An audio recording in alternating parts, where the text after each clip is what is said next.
Chers amis, bonjour. Merci d'être fidèles à ce rendez-vous, le troisième rendez-vous de l'année 2022-2023, troisième sur 6. Et cette fois donc, nous allons dans l'empire du mal. Nous allons nous en remettre, mais nous allons le disséquer un petit peu. Vous savez que connaissez mes théories là-dessus, qui sont les vôtres aussi. Pour bien résister et pour bien affronter l'adversaire, il faut le connaître. Il ne faut ni le sous-estimer, ni le surestimer, il faut le connaître. Et avec Soros, il faut bien admettre que nous avons affaire à un adversaire absolument redoutable, richissime, machiavélique, intelligent, cultivé. Il a bien préparé son affaire et il est vrai qu'aujourd'hui, c'est le plus grand représentant intellectuel, financier, pas militaire, mais indirectement quand même, de l'empire du mal. Alors, Soros ne s'est pas toujours appelé Soros, il est né Schwarz. Vous avez ici la photo de son père, Tivadar Schwarz, qui était donc un juif hongrois, qui a changé de nom dans les années 30, après l'arrivée d'Hitler au pouvoir en Allemagne. Il a considéré, on peut l'en blâmer, que la communauté juive allait connaître des difficultés dans les années suivantes, et donc il a pris un nom plus discret, le nom de Soros. Tivadar Schwarz a joué un rôle dans l'influence, dans l'éducation de son fils, qui est naturel pour un père, mais dans l'éducation aussi intellectuelle, future mondialiste de son fils. Et notamment, il avait une particularité assez peu commune. Il était un adepte de la langue espéranto. Je ne sais pas si ça vous parle, ce langage universel censé faciliter la paix et la fraternité et empêcher les guerres, empêcher les conflits. Bon. Et donc, ce langage espéranto, c'est passé de mode, plus personne ne parle cette langue, mais c'est une langue qui a vraiment existé et qui était censée être une langue universelle. Et la famille Schwarz, avant de devenir la famille Soros, était donc adepte de cette langue universelle. Mais au-delà de Tivadar Schwarz, son père, le grand inspirateur de Soros, c'est ce philosophe, Karl Popper. Ceux d'entre vous qui ont fait des études de philosophie le connaissent, les étudiants en philo. J'ai un fils qui est étudiant en philo, il m'a dit « Ah là là, Karl Popper, bien sûr ». On a lu ses œuvres, on étudie ses œuvres, c'est quand même pas terrible sur le plan moral. Alors, la grande idée de Karl Popper, c'est, comme vous le voyez ici, The Open Society, la société ouverte. Vous savez que la grande fondation de Soros s'appelle l'Open Society, et c'est directement sous l'influence de Karl Popper. Lorsqu'il était à Londres, après avoir quitté la Hongrie à la fin de la Seconde Guerre mondiale, il s'est installé en Angleterre, et là, il se piquait de philosophie. Il rêvait même de devenir un grand philosophe. Et il a admis, avec beaucoup d'humilité d'ailleurs, que finalement, ses facultés intellectuelles, qui sont pourtant assez conséquentes, ne lui permettaient pas d'être un grand philosophe, qu'il le regrettait bien, mais il a lu avec intérêt plusieurs philosophes, et notamment Karl Popper. Karl Popper, c'est donc le promoteur de la société ouverte. Qu'est-ce que la société ouverte ? Eh bien, c'est la mondialisation qu'on nous prépare, qui avance à grands pas. C'est finalement la fin des sociétés fermées. Qu'est-ce qu'une société fermée ? Ce sont toutes les sociétés, disent-ils, autoritaires et totalitaires, c'est-à-dire le nazisme, le fascisme, le communisme, mais bien au-delà, bien au-delà. Pour eux, une société fermée, c'est une société qui a des structures morales. La famille en tant que telle est une société fermée parce qu'il y a un père, une mère, des enfants qui doivent obéissance à leurs parents, un père et une mère qui, dans la civilisation chrétienne, ne doivent pas se séparer. Eh bien, pour Karl Popper et ensuite pour Soros, c'est une société fermée à laquelle il convient de mettre fin. Au-delà de la famille, il y a évidemment tout ce qui est autorité. Et au-delà de tout ce qui est autorité, il y a le concept d'État-nation. Il faut mettre fin au concept d'État-nation, car c'est le symbole même de la société fermée. Et donc, les sociétés ouvertes, ce sont des sociétés qui doivent mettre un terme aux liens familiaux trop étroits, aux liens patriotiques trop étroits, et d'une façon générale à tout ce qui est un attachement à autre chose que la promotion de soi-même, à autre chose que l'individualisme. Et Karl Popper et plus tard Soros développeront ce concept de société ouverte en insistant bien sur le fait que quelquefois, eh bien, il faut provoquer le chaos pour mettre fin à une société fermée et permettre l'avènement d'une société ouverte. Autre inspirateur intellectuel de Soros, l'école de Francfort. L'école de Francfort, ce sont des intellectuels, des philosophes juifs allemands pour la plupart, des années 30, des années 20-30, qui vont être très proches de la révolution bolchevique avant que Staline prenne le pouvoir. Pour eux, Staline, c'est le symbole même de la société fermée, alors que la révolution bolchevique elle-même met fin à une société fermée, celle de l'empire du Tsar, et va pouvoir promouvoir une société ouverte. Malheureusement, la violence et le totalitarisme exercés par Staline empêcheront cela. Vous voyez où on en est.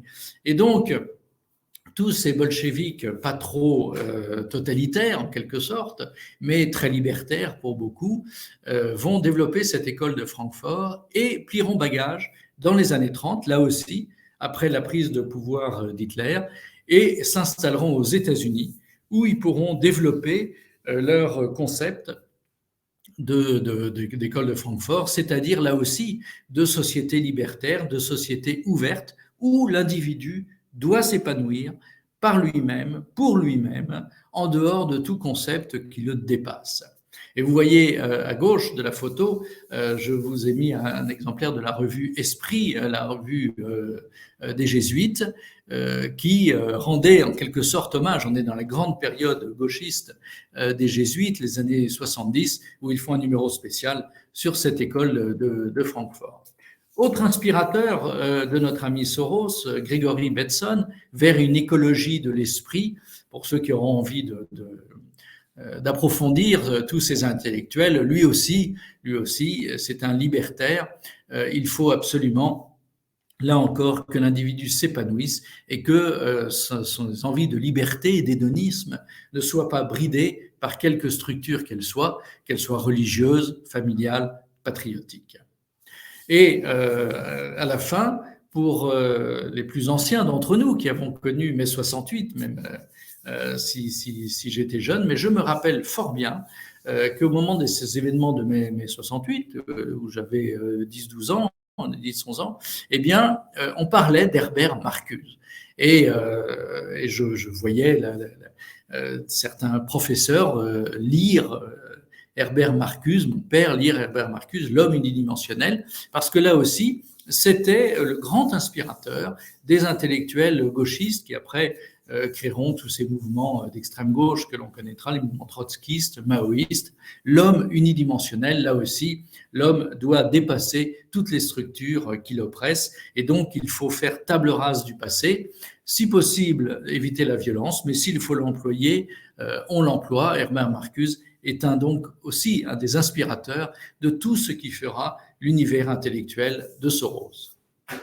De tout cela, soyez attentifs, je sais que vous l'êtes, sur ces phrases qui sont typiques de l'état d'esprit de Soros, et on ne parle pas assez de cette volonté de destruction de la famille. La famille, pour les catholiques, c'est évidemment la cellule de base de la société, et pour eux, donc, c'est l'abomination de la désolation, parce que c'est là que se fait la transmission des valeurs intellectuelles et morales qui ont fait des siècles de civilisation chrétienne.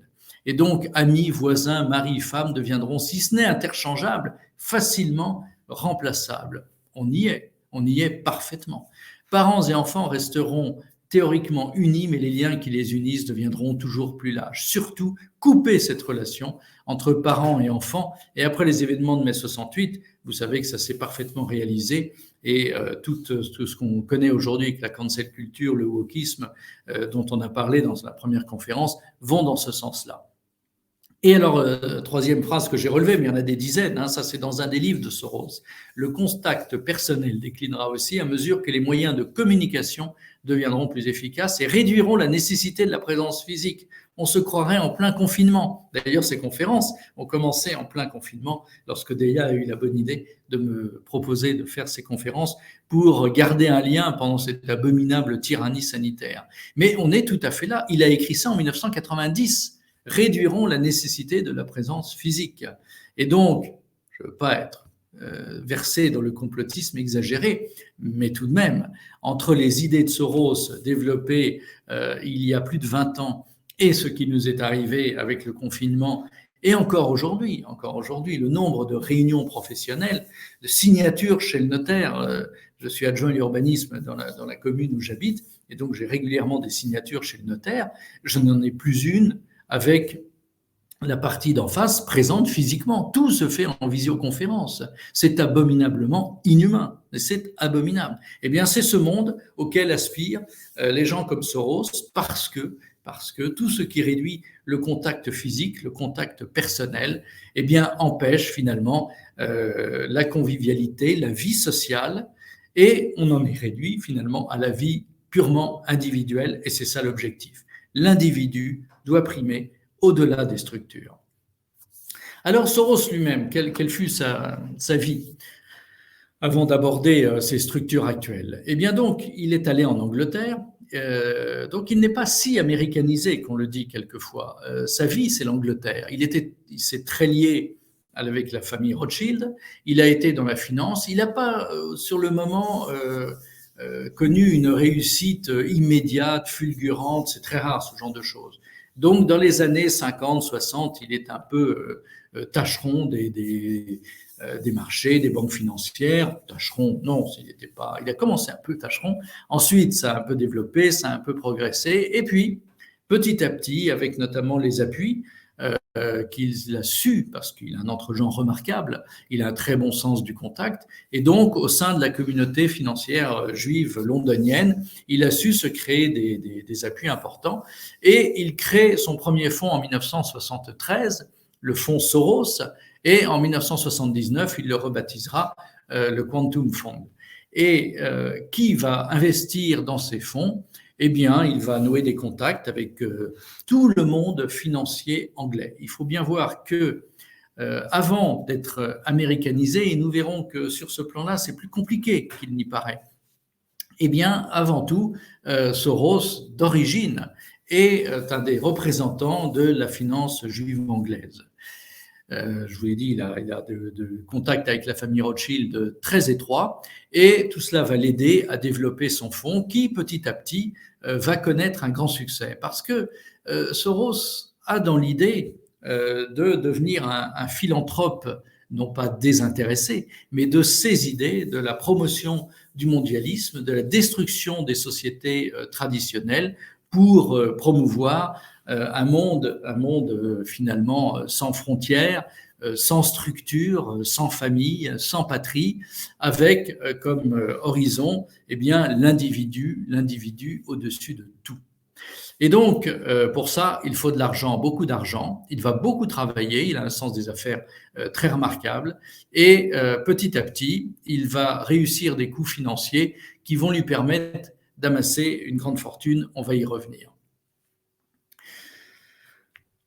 C'est au moment où ces fonds commencent à prendre un petit peu d'importance, qu'il va créer sa première Open Society, sa société ouverte. Donc il reprend, vous l'avez vu, le titre du livre de Karl Popper, la démocratie et la société ouverte ne peuvent être imposées que de l'extérieur parce que le principe de souveraineté fait obstacle à l'ingérence extérieure. Donc vous voyez là sa philosophie très profonde de cette société ouverte qui est au début une fondation, et vous voyez en 1979 ça devient un institut, peu importe, donc l'OSF devient l'OSI, et donc la société ouverte commence à prendre son élan, et donc cette phrase est extrêmement importante parce que ça nous montre non seulement toute sa volonté d'intervention éventuellement brutale, mais aussi toute sa connivence qui va naître avec tout l'empire militaro-industriel américain, parce que les Anglais, même si intellectuellement et financièrement, c'est là qu'il a commencé sa carrière, c'est quand même l'Amérique qui va permettre d'agir positivement dans ce sens-là, avec son extraordinaire puissance militaire. Et donc, le principe de souveraineté fait obstacle à l'ingérence extérieure. Donc, toutes les fois qu'on pourra supprimer un principe de souveraineté, eh bien, on le fera. Et c'est pour cela aussi qu'il va accompagner, sans être un agent de l'Amérique, jamais. Je lis quelquefois, Soros est un agent de l'Amérique. Non, c'est faux, c'est une mauvaise analyse. Et de la même façon, l'Amérique n'est pas si influencée par Soros que cela. Simplement, ils ont des objectifs communs.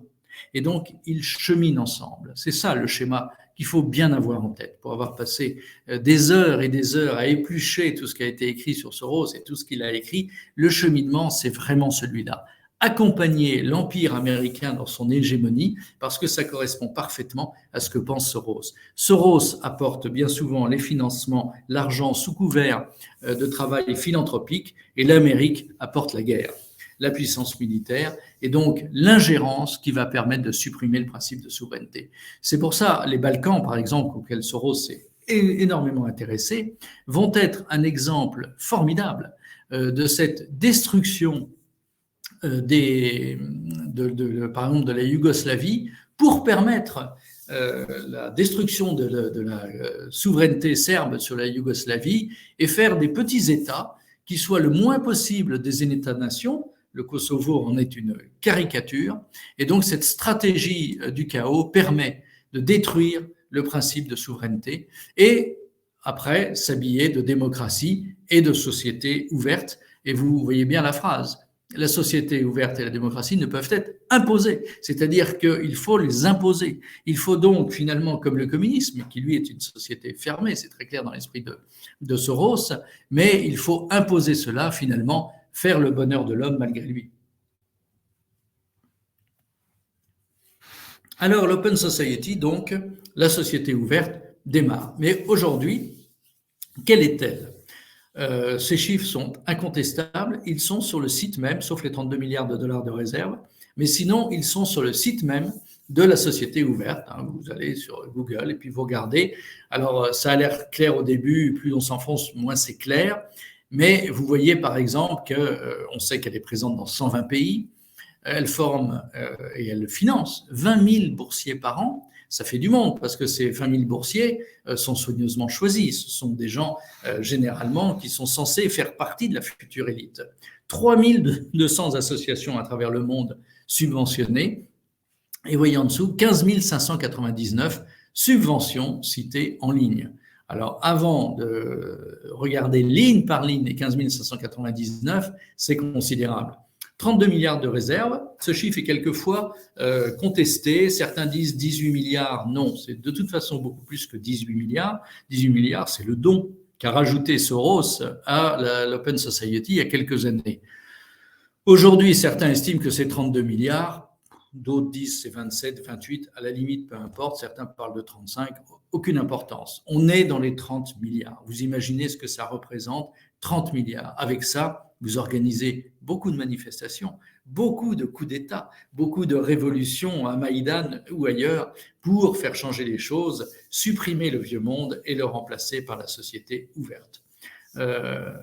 J'ai cru voir sur le site de la société ouverte que les plus grosses subventions étaient pour un ensemble d'associations regroupées au sein d'un concept qui s'appelle l'Amérique Vote, 23 850 000 $, ce qui n'est quand même pas rien. Après, c'est très, très dispersé, puisqu'en effet, on est à près de 16 000 subventions citées sur le site. Eh bien, c'est presque 24 millions de dollars sont pour des associations qui poussent à voter aux États-Unis. Alors, vous savez, toutes les discussions, toutes les polémiques qu'il y a autour des résultats des élections américaines, que ce soit celle de 2020, enfin surtout celle de 2020, mais même avant. Et il faut absolument éviter qu'il y ait un nouveau Trump qui soit élu président des États-Unis. Donc, il faut inonder d'argent toutes les associations qui vont après, jusqu'où vont-ils, c'est un autre débat, mais qui vont après faire une propagande gigantesque pour que notamment les banlieues les plus défavorisées de New York ou d'ailleurs, tous les Afro-Américains aillent voter afin d'empêcher évidemment un nouveau Trump d'arriver au pouvoir. Et donc pousser l'Amérique à voter pour que le camp du bien, le camp favorable à la société ouverte, puisse l'emporter. C'est très intéressant de voir que l'Amérique est le réceptacle des subventions les plus importantes de l'empire Soros. On ne s'y attend pas forcément. Juste derrière viennent les Balkans et les pays de l'Est. Ça, c'est très important pour contrer la Russie, qui est l'ennemi numéro 1. Mais l'Amérique, pour qu'elle reste l'ami numéro 1, ne doit pas passer entre des mains ennemies. Et pour ça, l'expérience Trump est un très mauvais souvenir pour Soros et les autres, parce que c'est le contraire de ce à quoi l'on rêve. Et donc, il faut des gens comme Clinton, comme Obama et comme Biden. Ça va bien dans le sens à la fois très militaro-industriel et en même temps très libertaire sur le plan des mœurs et donc la promotion de l'individualisme. La première grande réalisation de Soros en 1991, c'est la création à Budapest de l'Université d'Europe centrale. Des milliers de boursiers y passeront, et y compris le Premier ministre actuel hongrois, Viktor Orban, sera un des boursiers de cette université Soros, où il déverse beaucoup d'argent pour permettre à des étudiants. La lune de miel ne durera pas entre Viktor Orban et George Soros, qui s'affronteront après très durement. Donc cette université date de 1991, on va y revenir parce qu'il s'y passera ensuite beaucoup de choses. Ce qu'on sait moins par rapport à ces activités hongroises avec cette université, ce sont les années russes. Figurez-vous que lorsque l'Empire soviétique s'effondre en 1991, on rappelle que c'est Boris Eltsine, là il a encore bonne figure avant de sombrer dans l'alcoolisme, et ces années 90 qui ont permis à Poutine d'arriver au pouvoir, et c'est une des raisons pour lesquelles, malgré la guerre en Ukraine et malgré tout ce que raconte la propagande occidentale, c'est une des raisons pour lesquelles Poutine reste très populaire en Russie, c'est que ces années vont être les années de la honte, du malheur et de la pauvreté pour toute la Russie. Une bande d'économistes ultralibéraux arrive, Soros vient donner de l'argent, il commence à en avoir énormément, et donc il vient avec d'autres économistes pour, lui en tant que financier, d'autres en tant qu'économistes, pour conseiller Eltsine et son entourage dans le fait qu'il faut absolument libéraliser la Russie. Cette libéralisation brutale après 70 ans de bolchevisme non moins brutale, vous imaginez ce que ça pouvait donner, une catastrophe. Et c'est là que vont apparaître les oligarques qui vont s'enrichir, piller le sous-sol russe et réduire finalement toute la Russie à un niveau de pauvreté inimaginable. Et si aujourd'hui les Russes, alors peut-être moins les jeunes générations, c'est là où ça devient un tout petit peu compliqué peut-être pour Poutine, mais en tout cas la génération qui a connu ces années 90, avec un appauvrissement gigantesque, un taux de suicide jamais vu, un déclin démographique jamais vu non plus, et un appauvrissement général de tout l'approvisionnement, y compris alimentaire, de la Russie. Des gens sont morts de faim en Russie dans les années 90, pendant qu'une bande d'oligarques devenait multimilliardaire. Les Russes n'ont pas oublié ces années 90. Et donc Soros est devenu là-bas ami avec un économiste nommé Jeffrey Sachs. Et cet économiste, donc, va appliquer en Russie, comme d'ailleurs en Pologne, une méthode extraordinairement brutale. On libéralise tout brutalement. Vous imaginez ce que ça peut donner, la brutalité en matière économique. Donc, il est arrivé ce qui devait arriver, comme je viens de vous le dire. Peu de gens sont devenus extraordinairement riches et beaucoup de gens sont devenus extrêmement pauvres. Et donc, Soros et Jeffrey Sachs, de concert, en Russie, ont appauvri la Russie. Mais finalement, ça se retournera contre eux, puisque cet appauvrissement entraînera un sursaut, et ce sursaut mettra au pouvoir, en l'an 2000, leur pire ennemi, Vladimir Poutine. Et alors, ce Jeffrey Sachs a continué sa belle carrière, malgré le ratage total, honteux de ce qui s'est passé, aussi bien en Pologne qu'en Russie. C'est d'ailleurs amusant de voir que ces deux pays ennemis mortels ont eu le même conseiller économique catastrophique. Eh bien, comme vous le voyez sur la photo en haut à gauche, il conseille le Vatican, il s'est reconverti dans l'économie solidaire, sociale. C'est à mourir de rire quand on voit ça. Ces gens sont des escrocs, mais à un point. En haut à droite, vous le voyez donc, vous voyez derrière World Economic Forum, c'est-à-dire Davos, le fameux forum de Davos, où il fait partie des invités traditionnels. En bas à gauche, vous voyez, il s'apprête à faire une conférence le 27 août 2020 sur le redéveloppement et de la globalisation, surtout ne perdons jamais ça de vue, et de l'économie après le Covid-19. Et puis en bas à droite, j'ai mis ça parce que, vous le voyez, directeur de l'Institut de la Terre, ça vaut rien, et l'université de Columbia. Ça, c'est beaucoup plus intéressant parce que l'université de Columbia aux États-Unis, une des plus grandes universités, est une université très influencée par Soros, avec laquelle Soros est en parfaite symbiose. Alors le tournant dans la fortune de Soros va devenir gigantesque avec cette attaque contre la livre. C'est-à-dire que Soros ne craint pas, tout en se faisant passer pour un philanthrope, et d'ailleurs c'est amusant, quand on feuillette les biographies favorables à Soros, il est toujours présenté comme un philanthrope. Et dans la presse occidentale, bobo, démocrate, libérale, on vous cite quelquefois Soros, virgule, le philanthrope, virgule. Bon, alors le philanthrope a fait sa fortune uniquement par de la spéculation. D'ailleurs, ce terme spéculation, il le revendique hautement. Je suis un spéculateur. Et en 1992, alors c'était avant l'euro, c'était l'époque où il y avait un système monétaire qu'on appelait le SME, le système monétaire européen, où chaque monnaie européenne était à l'intérieur de ce qu'on appelait le serpent monétaire et il ne devait pas sortir du serpent monétaire. Et ce qui obligeait une banque centrale à soutenir sa devise lorsqu'elle était attaquée et au contraire à vendre sa devise lorsqu'elle montait trop haut afin de rester à l'intérieur des marges définies par les banquiers centraux de chaque pays.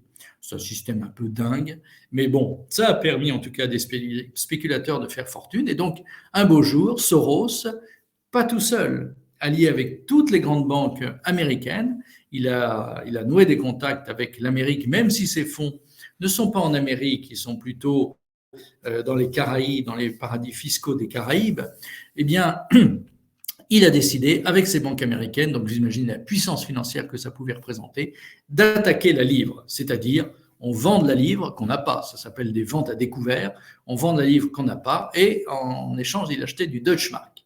Donc, ça faisait monter le Deutschmark et ça faisait baisser la livre dans des proportions gigantesques. C'était tous les jours des milliards et des milliards de livres vendus sur les marchés. Donc, qu'a fait la Banque d'Angleterre ? Eh bien, elle a acheté des livres pour essayer de soutenir, pour ne pas sortir des marges qui avaient été définies. Ça a coûté une fortune à la Banque d'Angleterre. On n'a jamais connu l'état de ses pertes, mais elles sont absolument considérables. Et puis, le jour où ils ont estimé que eh bien, le bénéfice était maintenant bon à prendre, ils ont inversé, ils ont racheté de la livre à bas prix, après l'avoir vendue à découvert, et ils ont revendu leur marque à haut prix après, et ça a fait 1,1 milliard de bénéfices pour Soros. Soros fera la même chose dans le monde entier. Il le fera avec la lire italienne, là aussi dans des proportions gigantesques. On n'a jamais connu l'état de ses bénéfices, ni l'état des pertes de la Banque centrale italienne, mais ça a été gigantesque. On peut estimer qu'on n'est pas loin du milliard. Et surtout, il fera ça à chaque fois dans des pays en développement, dans des pays qui commencent à monter un système financier. Donc, il ira un jour aux Philippines, attaquer la bourse des Philippines, attaquer la devise des Philippines, et il enclenchera comme ça des centaines de millions par de la spéculation pure. Il n'y a aucune création de richesse pour personne autrement que pour lui, et il y a un affaiblissement considérable, évidemment, de toutes les banques et donc des pays. Alors l'Italie et l'Angleterre ont les moyens de s'en remettre, mais il y a au moins une douzaine de pays d'Asie, d'Amérique du Sud, dans lesquels il a exercé ce type de talent. Voilà comment M. Soros a fait sa fortune. Alors il développe sa société ouverte, son Open Society, et il recrute des gens, et c'est là où on commence à rentrer dans le système Soros. C'est très intéressant, et c'est en même temps très décourageant parce que c'est sans fin en réalité. Si vous connaissez les poupées russes, vous connaissez forcément les poupées russes, c'est un peu ça le système Soros. C'est-à-dire, vous observez une association financée par Soros, ou proche dans l'esprit de Soros, type Amnesty International par exemple, qui ne reçoit pas forcément des subsides considérables de Soros, mais qui va en recevoir de quelqu'un qui a lui-même reçu beaucoup de Soros. Et ce sont pareil pour les individus. Vous regardez par exemple ce monsieur Jordi Wacker, je me suis intéressé à lui, mais j'aurais pu m'intéresser à 50 autres. Et c'est pour ça que c'est sans fin comme travail. Parce que vous vous intéressez à un individu, et vous voyez qu'avant d'être chez Soros, il était chez quelqu'un d'autre, et après avoir quitté Soros, eh bien, il va chez quelqu'un d'autre, qui va lui-même être subventionné par Soros ou qui va subventionner des gens que Soros ne subventionnera pas directement. Ce sont des poupées russes absolument sans fin. Et ce Jordi Wacker, qui a été à un moment donné le patron de la Société ouverte pour toute l'Europe, donc un poste important, eh bien, un jour, auprès de je ne sais plus quel organisme, quelle interview il avait fait, il avait eu cette phrase très intéressante: les thèmes identitaires sont sujets à la controverse. Ah, alors toujours, attention, il faut éviter les controverses, hein, c'est quand ça nous arrange ça. Et quand on est une organisation globale, on fait des choix qui ne sont pas toujours dans la tradition culturelle et politique locale. Ça, c'est très intéressant parce que ça veut dire clairement, et vous l'avez bien compris, qu'il faut supprimer toutes les racines. Les traditions culturelles, la politique locale, c'est affreux. Ça maintient les gens dans un système de tradition, de transmission qui font que c'est un obstacle à la société ouverte. Pour que la société ouverte puisse fonctionner, il faut absolument que les gens n'aient plus de mémoire. Il faut qu'il n'y ait plus de transmission. Et c'est pour ça, ça va très loin. Toutes ces histoires, après mai 68, de changement des programmes, de mathématiques modernes, de suppression de la chronologie dans l'histoire, couper les racines, parce que les parents raisonnaient, les grands-parents et bien sûr des générations entières raisonnaient selon ces schémas-là. Il faut supprimer ce schéma afin qu'il y ait une coupure.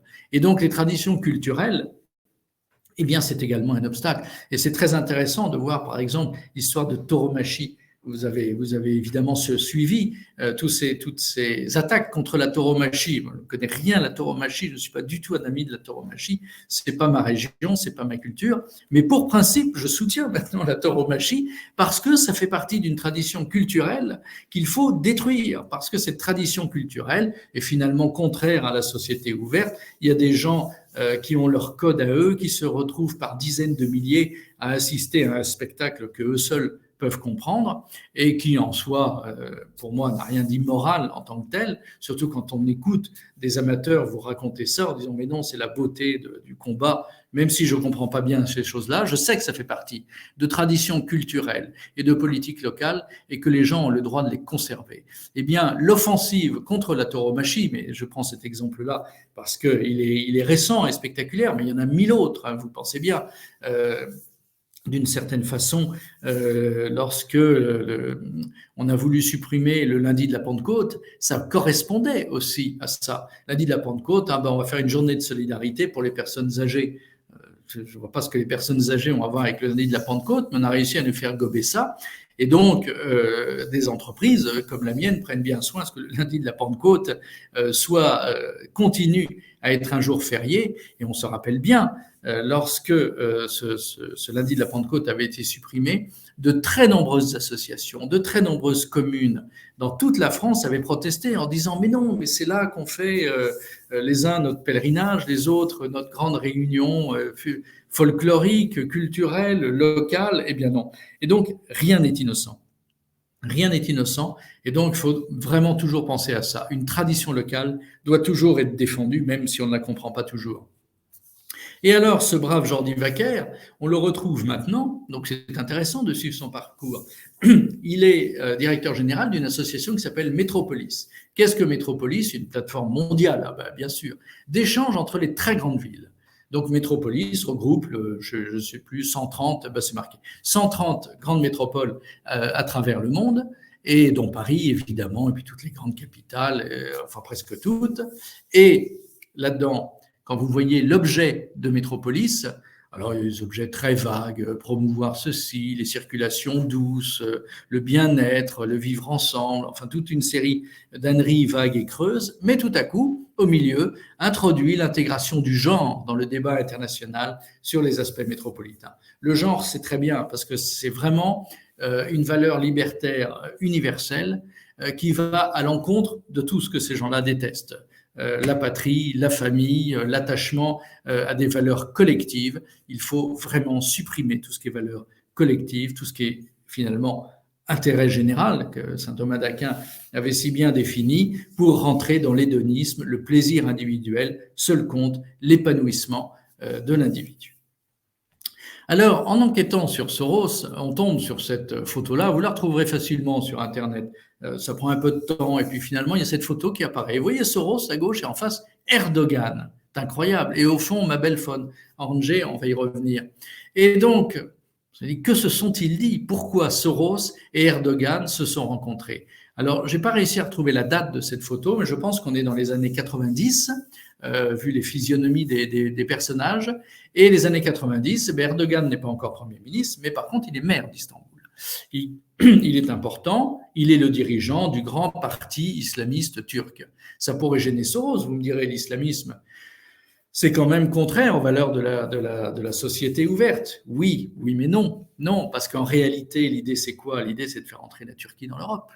Pourquoi? Mais pour détruire la civilisation occidentale. Ça n'a pas marché. Ça n'a pas marché parce que, pour des raisons géopolitiques, Erdogan s'est heurté à l'opposition de certains pays européens, pas la France. Vous vous rappelez que Chirac avait bataillé pour que la Turquie entre dans l'Europe. Il avait osé, à la fin d'une diatribe pour l'entrée de la Turquie en Europe, dire « nous sommes tous des enfants de Byzance ».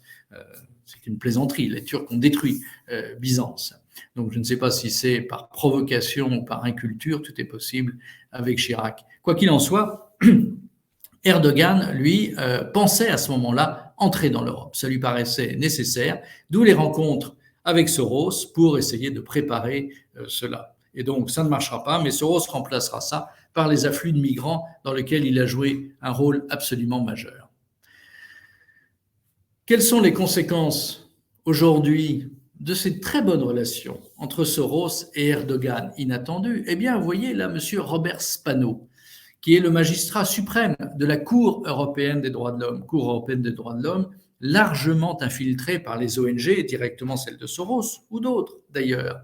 Eh bien, c'est amusant de voir qu'il y a quelque temps, il n'y a pas si longtemps, je crois que c'était il y a 2 ans, Robert Spano va à Istanbul, rencontre Erdogan et l'Article du Monde, journal peu suspect d'être hostile à la Cour européenne des droits de l'homme, journal de gauche bien connu, mais quelquefois intéressant.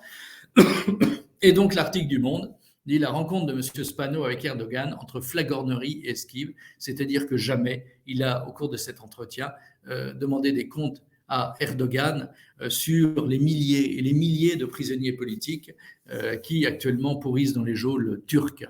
Parce que la Cour européenne des droits de l'homme est très forte pour obliger un pays à adopter le mariage homosexuel, beaucoup moins forte pour demander à Erdogan de mettre un peu moins de gens en prison pour délit d'opinion. Donc je reviens sur cette, pour que ce soit bien clair dans votre esprit, vous voyez tout au fond, Mabel van Anange. Qui est Mabel van Anange? Elle est née Mabel Wisse-Smit et elle est princesse d'Orange-Nassau. C'est-à-dire qu'en fait, elle a épousé, rien moins, dont elle est veuve aujourd'hui, rien moins que le fils de la reine de Hollande. Elle est membre de l'Open Society. Il faut bien voir que dans ces sociétés extrêmement protestantes, que sont par exemple la société hollandaise, eh bien tous ces thèmes trouvent un écho extrêmement favorable. Les Pays-Bas ont été vraiment à la pointe de toutes les évolutions sociétales, comme on dit, sur le divorce, l'avortement, le mariage homosexuel, toujours en pointe. Et par ailleurs, quand on feuillette des mémoires de diplomates ou de hauts dirigeants liés aux relations internationales, plusieurs ont des mots très durs avec les Hollandais en disant mais vraiment cette accommodation avec les positions de Washington en Hollande, mais aux Pays-Bas, ça confine vraiment à la caricature.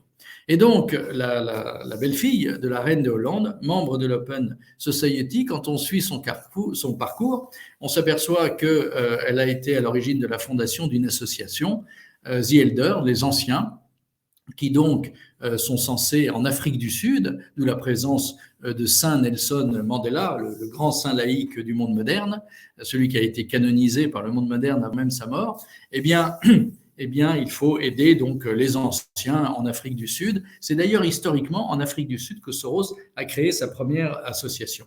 Et vous voyez au-dessus de Nelson Mandela une tête qui vous est peut-être familière, celle de Kofi Annan, qui fut le secrétaire général de l'ONU, là aussi, lien très étroit entre l'ONU et les réseaux Soros. Et vous voyez, on est vraiment dans les poupées russes. Vous avez Erdogan et Soros qui se rencontrent. Au fond de la photo, vous avez la belle-fille de la reine de Hollande, que l'on retrouve à l'origine de la fondation de cette association. Et dans cette association, il y a Nelson Mandela et le secrétaire général de l'ONU. Tout ça est quand même extrêmement intéressant et montre bien que toutes ces associations internationales eh bien, jouent un rôle dans ce relais des réseaux Soros, mais aussi des autres. Il faut bien avoir en tête que le réseau Soros n'est pas là tout seul. Il est épaulé par des gens avec qui il parle, d'autres avec qui il ne parle pas. Il n'y a pas forcément besoin. Et donc, c'est exactement le même phénomène que je vous décrivais sur le wokisme, où nous avons plusieurs offensives et de gens qui ne se connaissent pas toujours, mais qui se connaissent quand même bien souvent, et qui ont l'air de poursuivre des objectifs qui ne sont pas les mêmes. Or, ce sont les mêmes objectifs. Entre la théorie du genre et l'écriture inclusive, eh bien, finalement, c'est le même objectif, la destruction de tout ce qui peut s'opposer à un monde mondialiste, libertaire, la société ouverte à laquelle rêve Soros.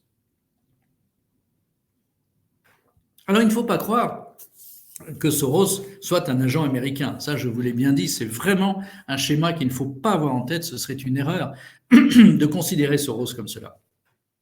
Le maladroit qui gâche tout, c'est George Bush, vous l'avez bien reconnu, avec son treillis militaire, qu'il n'a d'ailleurs porté qu'à cette occasion-là, parce qu'il n'a jamais fait son service militaire, mais peu importe. Nous sommes en 2003, et donc Bush a décidé d'envahir l'Irak.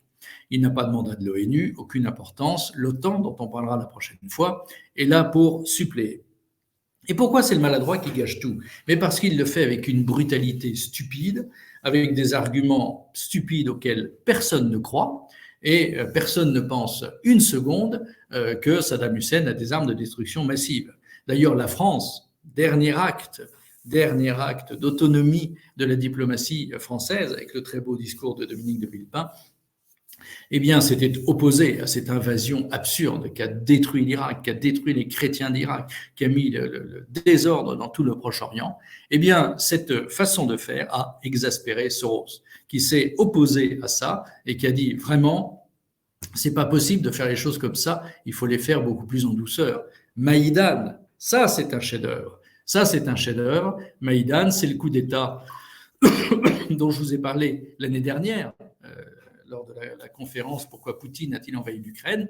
Le vrai tournant, c'est le coup d'État institutionnel de Maïdan, avec des manifestants qui sont tous ukrainiens, et derrière, il y a la CIA, il y a des militaires, il y a des agents secrets, et il y a l'argent de Soros, qui est là pour financer tout ça.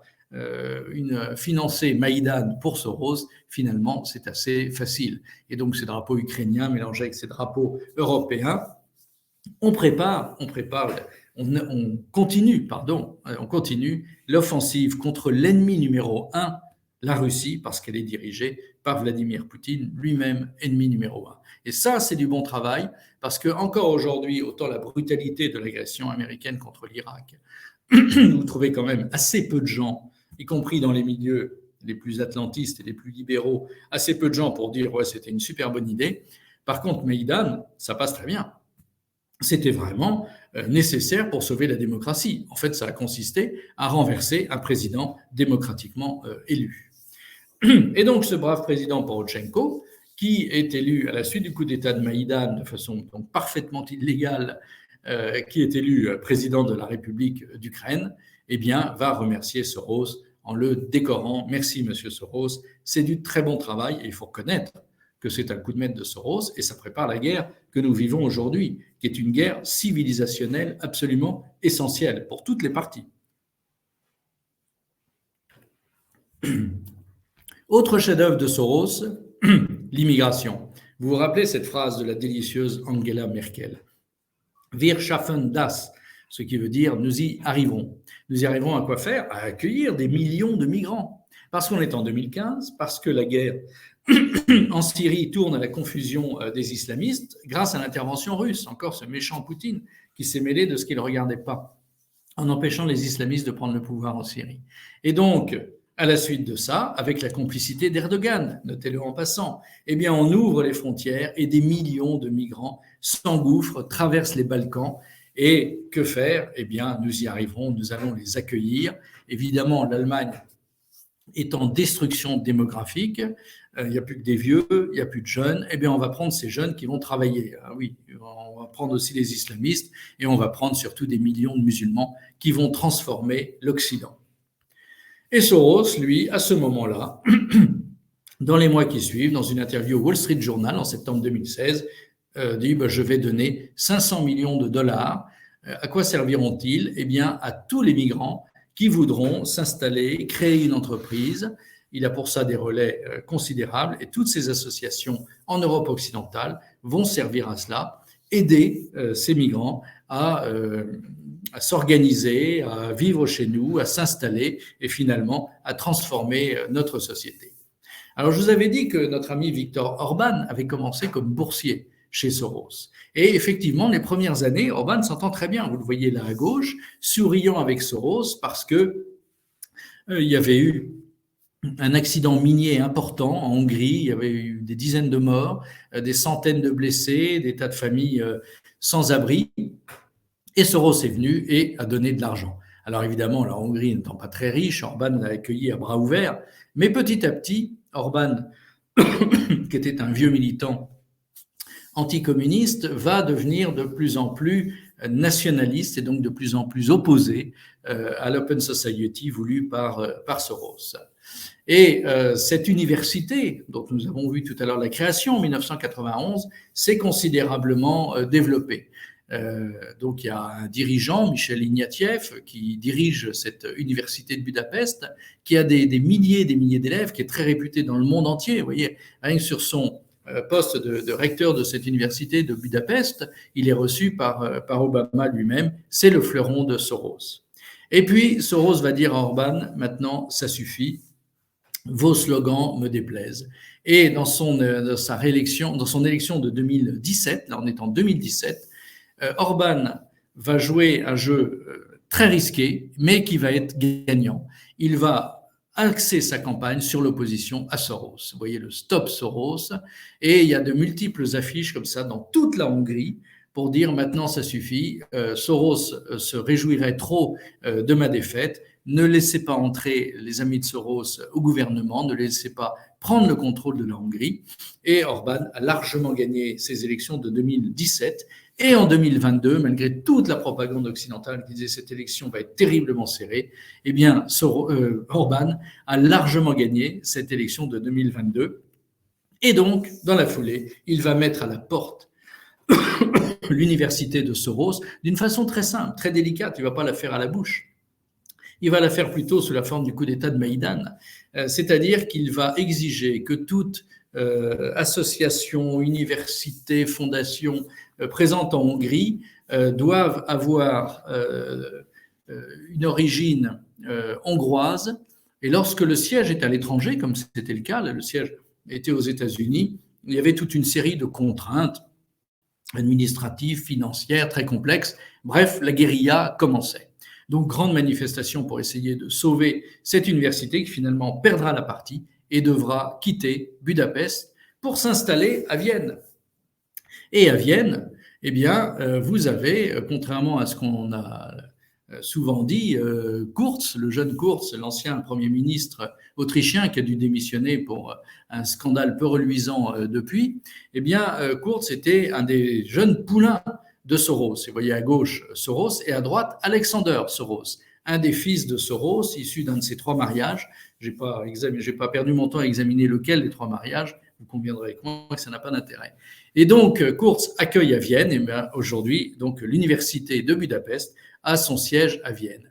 Et comment Kurz est devenu ainsi ami de Soros?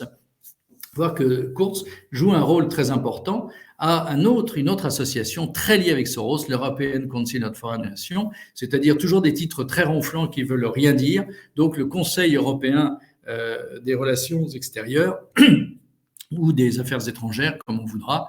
Et donc, dans cette association extrêmement importante, où il y a tout le Gotha européen, alors que c'est une association privée, ça n'a pas de caractère officiel. Vous avez d'ailleurs reconnu la charmante Ursula von der Leyen, la va-t-en-guerre de l'Ukraine, vous l'avez reconnue en bas à droite, avec son joli tailleur mauve.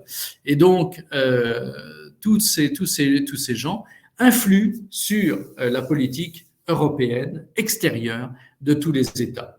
Les dirigeants actuellement de ce Conseil européen des affaires étrangères, vous le voyez à gauche, l'Allemand Norbert Röttgen, qui a failli devenir le patron de la CDU allemande, donc de droite.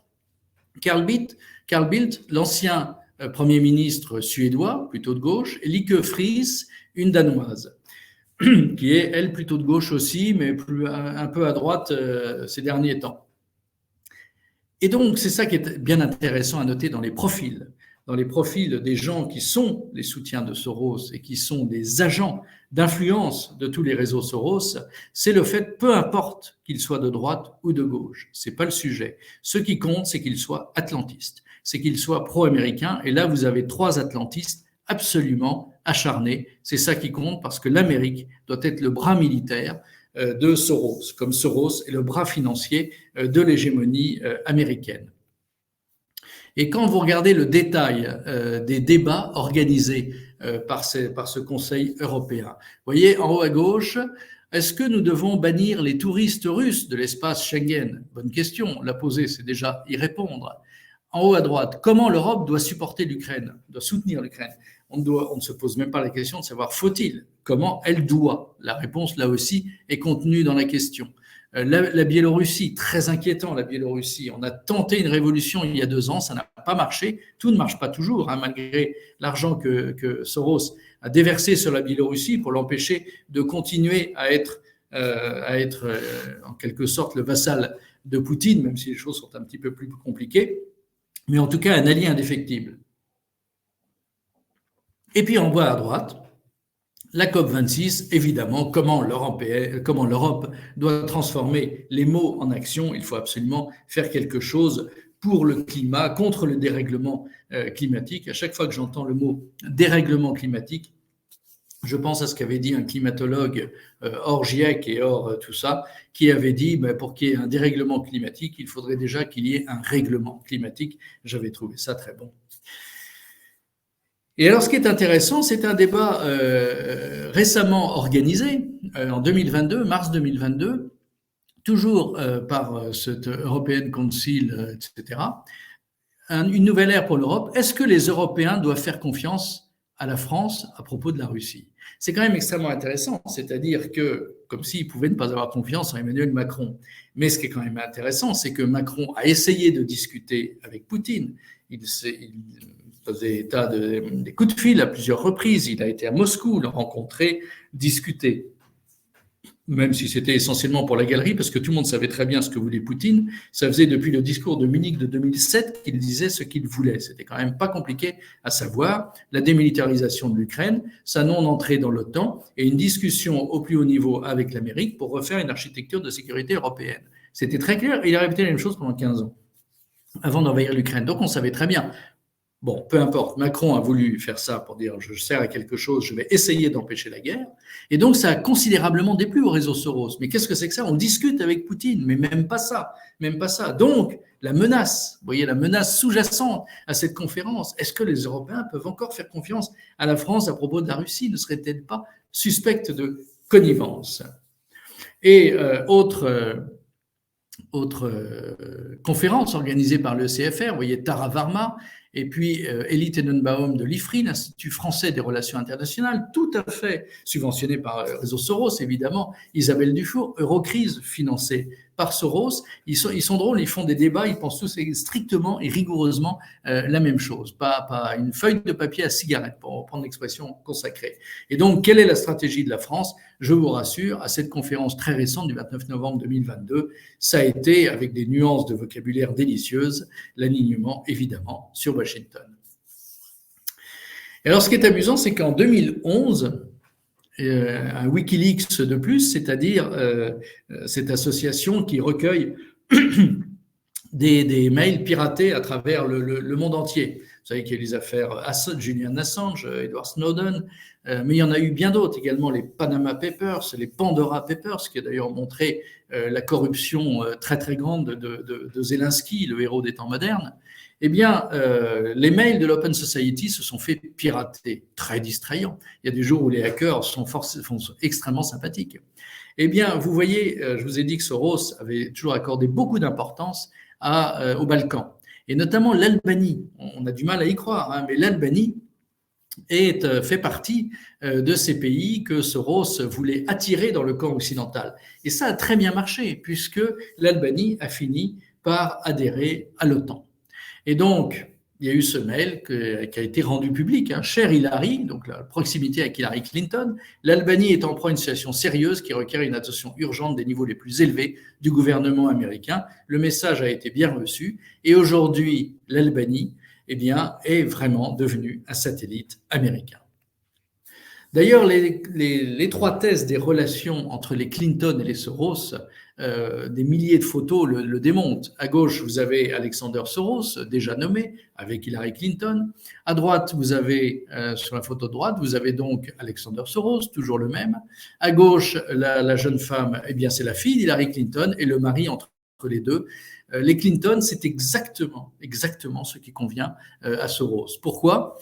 Parce que c'est à la fois totalement libertaire sur le plan des mœurs, sur le plan sociétal, comme on dit, mais en même temps, on n'hésite pas à envoyer l'OTAN pour aller casser la figure aux Serbes et provoquer l'indépendance du Kosovo, qui est devenu aujourd'hui un État satellite américain. Je vous ai parlé de Kofi Annan tout à l'heure, secrétaire général de l'ONU, et Kofi Annan, alors on n'en parle pas assez, quand il était secrétaire général de l'ONU, sa nomination est un coup de maître des réseaux mondialistes et de Soros en particulier. Avant, le secrétaire général de l'ONU, avant lui, était un chrétien égyptien, Boutros Ghali. Et Boutros Ghali, son mandat s'est terminé, mais il avait déplu parce qu'il n'était pas assez soumis à Washington. Et donc, contrairement à la tradition, il n'a pas eu droit à un deuxième mandat. Donc, il n'a pas été élu. Et les Africains se sont émus en disant tout de même Boutros Ghali était un Égyptien, donc un Africain, et donc nous voulons un Africain. Donc on a sorti Kofi Annan, qui lui s'est docilement aligné sur Washington pendant ses 2 mandats. Lui a eu droit à un deuxième mandat puisqu'il était docilement aligné sur les décisions. Mais ce qui est important aussi, c'est la phrase qu'il met. La guerre contre les drogues est en grande partie une guerre contre les consommateurs, une guerre contre le peuple. Donc, il ne faut plus faire la guerre contre les drogues. Il faut savoir que la guerre contre la drogue ne rentre pas dans la société ouverte de Soros. Il faut que les consommateurs, donc le peuple, comme si tout le peuple consommait de la drogue, il faut que les consommateurs aient la liberté d'utiliser de la drogue ou pas, et la drogue fait partie des objectifs de Soros. L'Université de Columbia, je vous l'avais dit tout à l'heure, a reçu beaucoup d'argent de Soros, donc ils sont très liés. Et parmi les différents départements de l'Université de Columbia, il y a un département journalisme très réputé, et c'est là que vont se former les meilleurs journalistes américains. Je ne vous en dis pas plus, vous avez compris et vous imaginez le programme qui leur est soumis. En 2017, pour accélérer la transformation, Soros fait un don de 18 milliards à l'Open Society, qui en avait déjà, semble-t-il, 14, d'où mon chiffre de 32 du début. Et en tout cas, ça, c'est tout à fait officiel. Et donc, derrière, évidemment, le Forum économique mondial, c'est-à-dire le Forum de Davos. Et donc, c'est en 2017 qu'il annonce ce supplément. Soros peut faire ce don de 18 milliards à l'Open Society sans problème, mais vous imaginez la force de frappe que ça peut représenter. Je lisais un article d'une Américaine qui essayait de se battre aux États-Unis contre le mariage homosexuel dans un premier temps, puis la théorie du genre, et elle se croise contre la théorie du genre à l'école, et elle dit, mais moi, quand je ramasse $100 000 dans l'année, c'est inespéré, et en face, j'ai des gens, on a l'impression que l'argent coule à flot et qu'il n'y a pas de limite. Eh bien oui, elle savait bien, d'ailleurs elle a conclu comme ça, en face d'elle, elle avait les réseaux Soros, où pour faire accélérer la propagation de la théorie du genre à l'école pour les jeunes Américains, eh bien l'argent n'a pas de limite. Autre association très liée avec Soros, vous avez peut-être entendu parler de Human Rights Watch, l'Observatoire des droits humains. Eh bien, c'est très intéressant de voir que cet observatoire, qui est souvent utilisé de façon docte par les journalistes de nos médias principaux, comme on dit, eh bien, cet organisme est réputé pour son sérieux et son objectivité. Eh bien, le directeur de l'Open Society de 1993 à 2012, pendant 20 ans quand même, a été directeur pendant 20 ans, on peut dire que c'est une carrière, lui, de Human Rights Watch, et dans sa jeunesse, c'était un militant d'extrême gauche. Et donc, évidemment, les liens sont très étroits. Et George Soros s'est engagé un jour, on suppose qu'il l'a fait, même si je n'ai pas retrouvé la preuve absolue, à verser 100 millions de dollars à cette association. Alors, vous voyez cette association, quand vous allez sur son site, c'est tout gentil. On apprend à des Africains. La photo fait un peu poser, hein, quand même. Mais bon. Et donc, on va apprendre aux petits Africains à aller à l'école, comme c'est bien. Mais dans le même temps, on s'intéresse, et là on est en 1999, comment détruire la République de Yougoslavie, trop dominée par ces méchants Serbes, qui sont des Slaves orthodoxes, si proches des Russes. Et donc, on se penche sur tous les malheurs du Kosovo, persécutés par les Serbes. Rien n'est innocent. Et au Kosovo, récemment, 6 Turcs ont été arrêtés. Ce sont des opposants à Erdogan. Et le Kosovo a livré ses opposants à Erdogan, les a livrés à Erdogan. Le Kosovo espère bien un jour entrer dans l'OTAN. Et donc, il ne faudra pas que Erdogan ne mette son veto. Vous savez que les Suédois et les Finlandais qui rêvent d'entrer dans l'OTAN ont accueilli quelques Kurdes, quelques militants kurdes chez eux, et Erdogan exige pour lever son veto que ces Kurdes lui soient livrés. Donc les Kurdes ne lui seront jamais livrés, les Suédois ne feront pas ça, mais j'attends avec intérêt de voir quel sera l'accord final. Quoi qu'il en soit, le Kosovo, lui, n'a pas hésité, et il a livré à Erdogan 6 opposants turcs, non pas des Turcs, mais ce qu'on appelle non pas des Kurdes, mais ce qu'on appelle des gulenistes, hein, du nom de Gulen, opposant numéro 1 à Erdogan, réfugié aux États-Unis. Alors là, quand même, les Américains n'étaient pas très contents parce que Gulen était réfugié chez eux et ils ont rappelé quand même au Kosovo que leur autonomie était limitée. Et donc, docilement, Human Rights Watch a attiré l'attention là-dessus et que le Kosovo ne recommence pas ce genre de choses. Et puis, bien sûr, en première ligne, pour l'accueil des migrants. Ça, c'est la grande œuvre humanitaire. Vous admirerez les photos, c'est remarquable. À gauche, alors le sauveteur, là, un pied sur le bateau, le petit bébé dans les bras. Non, si c'est pas posé, ça. Et puis la deuxième photo, encore plus extraordinaire, des gens dans l'eau qui nagent, mais il faut vite les sauver, parce que sinon ils vont se noyer. Et donc, ce sera quand même de notre faute à tous. Évidemment, cet organisme s'est beaucoup intéressé à la Syrie. On dénonce le recours aux armes chimiques, on dénonce la torture dans les prisons de Bachar el-Assad, on dénonce tout ça. Il y a un objectif, eh bien, c'est abattre Bachar el-Assad. Et puis, plus surprenant, Israël également dans le collimateur. Et donc, Israël est dénoncé par cette association, donc très subventionnée par Soros, hein, vous l'avez bien compris, à cause de son apartheid. C'est en effet un véritable apartheid. D'ailleurs, je vous renvoie au très joli livre de la mère chrétienne de Bethléem qui s'appelle Vera Baboun, et elle a écrit un très joli livre très émouvant qui s'appelle Ma ville emmurée. Ma ville emmurée, donc elle raconte la façon dont les Israéliens ont entouré Bethléem de murs. Eh bien, donc c'est très mal ce que font les Israéliens contre nos amis chrétiens de Bethléem. Mais alors c'est plus surprenant de retrouver nos amis mondialistes là-dedans contre Israël. Mais pourtant, à l'origine, il y a énormément de juifs parmi tous les fondateurs de ces réseaux. Mais justement, c'est là où il faut bien comprendre la nuance. C'est-à-dire que selon le système Soros, Israël est une société fermée par définition d'un pays nationaliste. Alors c'est l'État nation ethnique type, donc exactement le contraire de ce que veulent les réseaux Soros. Et donc le monde juif de ce point de vue-là est coupé en deux, entre le monde israélien, donc sioniste par définition, État-nation, et le monde américain, tous les juifs de New York, beaucoup plus libertaires et au fond assez hostiles à Israël. Et donc on est plutôt donc dans ce créneau-là, ce qui est d'ailleurs assez logique, dans le créneau des juifs libéraux, libertaires et antinationalistes de la côte est des États-Unis, d'où la dénonciation d'Israël, qui a rendu foudrage Israël, et les relations entre l'État d'Israël et Soros sont extrêmement mauvaises. Bien sûr, ils ont essayé de boycotter la Coupe du Monde au Qatar, PE, FIFA, en montrant des ouvriers, puisque plusieurs milliers seraient morts dans les chantiers du Qatar. Alors ça n'a pas du tout marché. Au début, il y avait tous les maires écolos, tous les maires verts de France qui ont dit « Oh là là, mais moi, c'est épouvantable. Le Qatar, en plus, avec ses stades climatisés, c'est horrible. » Et donc, je ne retransmets rien du tout. Boycott, on ne regardera pas la Coupe du Monde. Et puis, la passion du football l'a emporté. Et donc, cette opération n'a pas fonctionné. Parmi les associations largement subventionnées par Soros, il y a évidemment Reporters sans frontières. À partir du moment où il y a sans frontières, ça intéresse évidemment énormément la société ouverte. Et là, vous reconnaissez notre ami Robert Ménard. Je ne veux pas tirer sur Robert Ménard, qui a ses qualités, qui a sa naïveté, qui a ses emportements.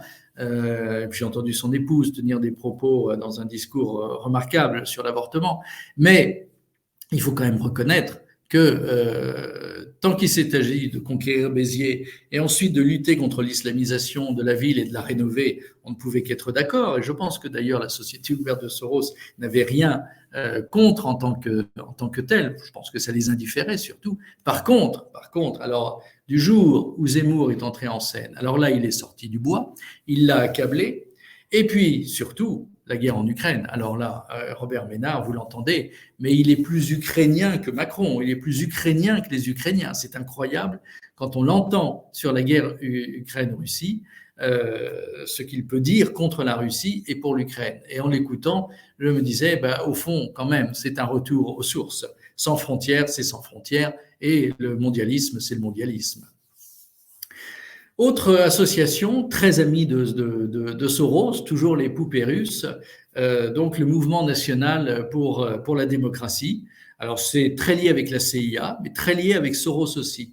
Et donc c'est là où il faut voir, chacun a son autonomie, mais chacun travaille vers la même finalité. Et pour ça, l'Ukraine est absolument fondamentale. Pour tous ces gens-là, il faut voir que la guerre en Ukraine est existentielle. Elle doit donc l'être aussi pour nous, je pense. En tout cas, c'est mon analyse. Et c'est pour ça qu'ils vont aussi loin dans le soutien à l'Ukraine, qui ne s'arrêtera plus. Et je ne sais pas jusqu'où ils vont aller, mais ils vont soutenir l'Ukraine jusqu'au bout. Ils ne peuvent pas perdre cette guerre. Ce serait un recul de la marche vers la mondialisation qui ne serait pas acceptable. Alors ça, ce ne sont pas les réseaux Soros. En bas à gauche, donc, le logo de Carnegie, c'est une fondation américaine. À droite, vous avez l'immeuble de la fondation Ford. Au-dessus, vous avez Millennium Foundation. Alors, il y en a plusieurs à travers le monde. Celle-là, c'est celle du Kosovo. Très important, le Kosovo. Les Balkans, ça a été vraiment une réussite absolument remarquable.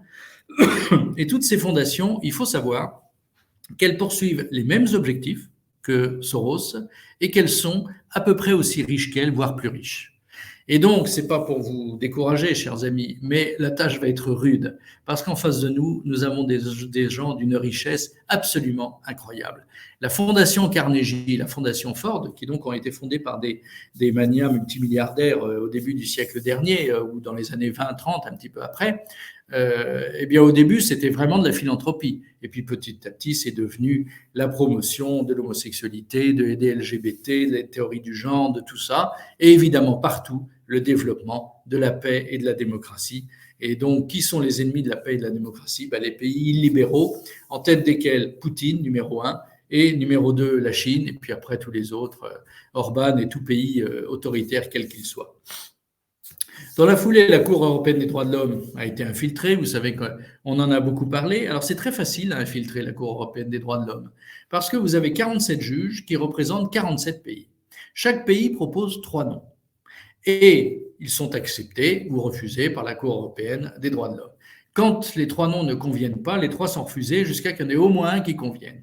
Et comme il n'est pas obligé d'être magistrat professionnel, surprise, pour diriger la Cour européenne des droits de l'homme, eh bien, finalement, pour avoir la paix, les États présentent un magistrat, mettons, et puis 2 représentants d'ONG. Et donc, on va choisir celui qui siège à Amnesty International, celui qui siège à Human Rights Watch, celui qui siège dans les réseaux Soros.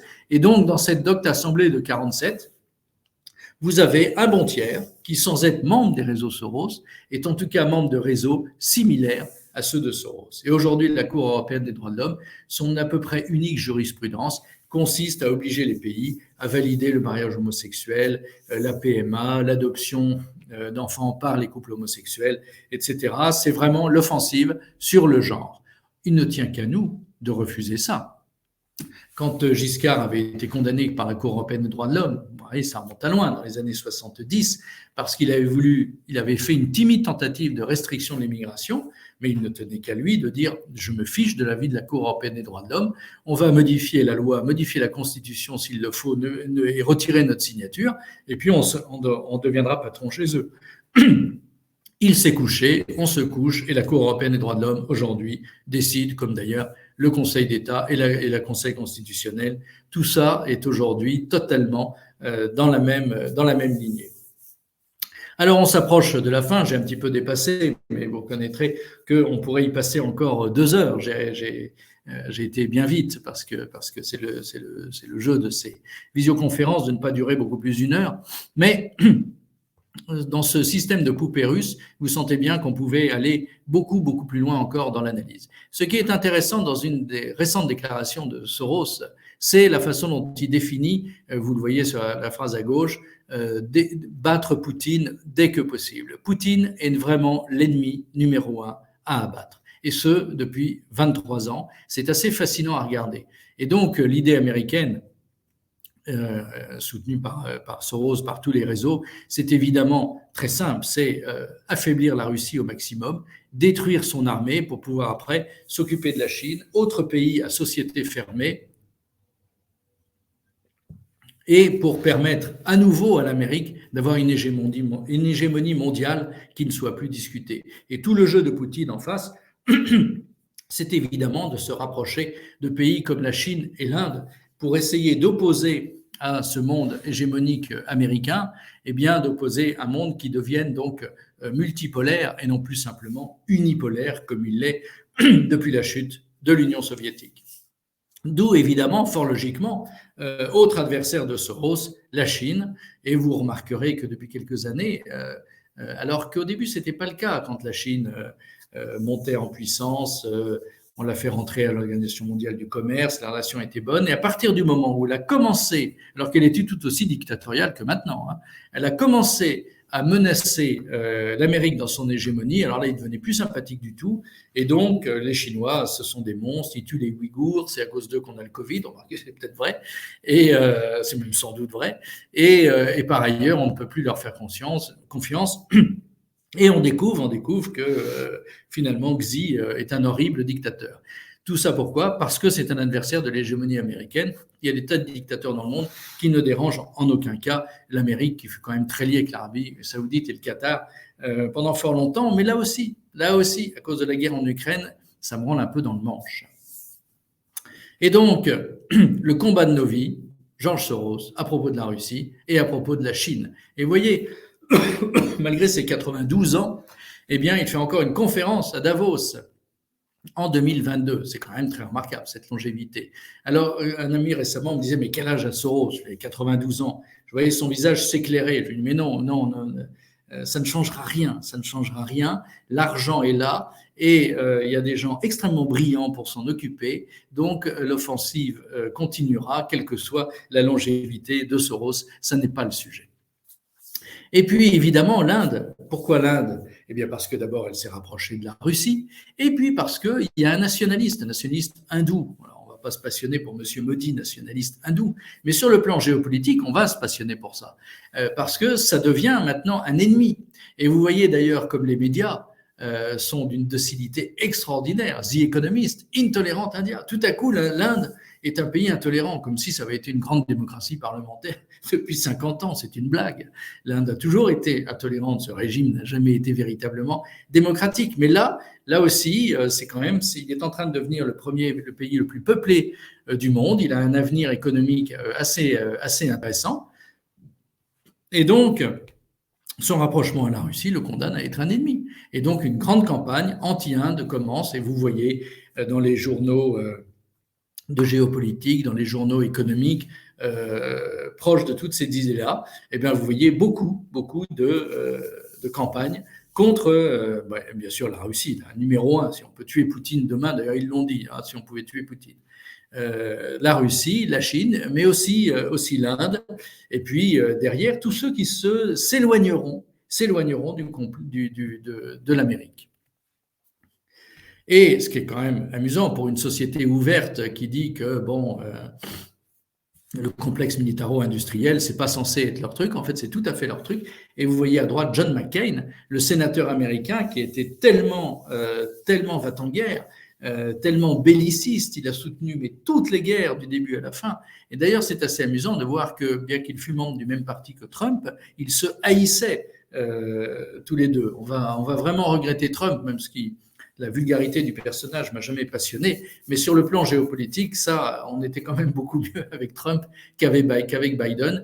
Et autant John McCain haïssait Trump, autant il adore Soros. C'est quand même très intéressant pour un belliciste. Comme quoi, au fond, les faux philanthropes et les vrais va-t-en-guerre, se retrouvent pour des combats communs. Et ils auront participé, les uns et les autres, à toute une série de révolutions, toutes financées par Soros. Vous voyez en haut à gauche la révolution orange en Ukraine en 2004, 10 ans avant Maïdan. En haut à droite, Saakashvili, le président géorgien, avec George Bush, c'est le triomphe. Enfin, un ami de l'Amérique contre la frontière russe, quel bonheur. En bas à gauche, des manifestations avec, vous voyez sur le t-shirt des jeunes femmes que vous voyez là, le point levé. Et le point levé, c'est le mouvement serbe anti-Milosevic, pour que la Serbie devienne une vraie démocratie, sous-entendu alignée sur l'Amérique. Pareil, en bas à droite, attention, les droits humains sont bafoués en Égypte. Le maréchal Sissi devient un ennemi de l'Open Society. Et donc, c'est le moment de soutenir comme jamais le maréchal Sissi. Et j'en terminerai par cette dernière illustration. Il montre bien en une phrase, vous avez reconnu l'ineffable Juncker, nous sommes débarrassés de lui, mais maintenant nous avons von der Leyen, je ne sais pas ce que je préfère finalement, entre cet incompétent du Juncker et cette va-t-en-guerre de von der Leyen. Ce qui est intéressant, c'est la phrase de Soros, le concept de l'Union européenne me passionne. Là, toutes les nations sont minoritaires et c'est la raison qui fait que ce projet me tient à cœur. Donc, destruction de la famille, destruction de la nation. Les nations doivent devenir minoritaires. Et donc, tout ce qui est supranational doit l'emporter, doit être soutenu. Voilà. Et j'ai débordé d'un petit quart d'heure, vous me pardonnerez, mais je pense que vous admettrez que c'est tout à fait passionnant. L'Union européenne passionne Soros et nous, les réseaux Soros, doivent nous passionner. C'est un ennemi redoutable. Il faut le connaître, mais il ne faut pas perdre la foi parce qu'il y a des opposants forts et il y a des conflits fondamentaux qui sont en train de se passer. Et donc, ce n'est pas le moment d'être découragé par la vague de désinformation et par tous ces organismes supranationaux qui nous mènent une guerre dure. Et donc, il faut continuer à défendre nos valeurs chrétiennes face à cette offensive sans précédent. Je ne crains pas de le dire, mais ils ne gagneront pas. Je vous remercie. Alors, je regarde s'il y a des questions. Non. Écoutez, il n'y a pas de questions. Donc, j'espère que ça vous a intéressé. J'espère vous retrouver prochainement pour une petite visioconférence sur l'OTAN, où là aussi, il y a évidemment beaucoup de choses à dire. Et n'hésitez pas à me faire part de vos remarques, même ultérieurement. Je vous remercie de votre attention et à très bientôt.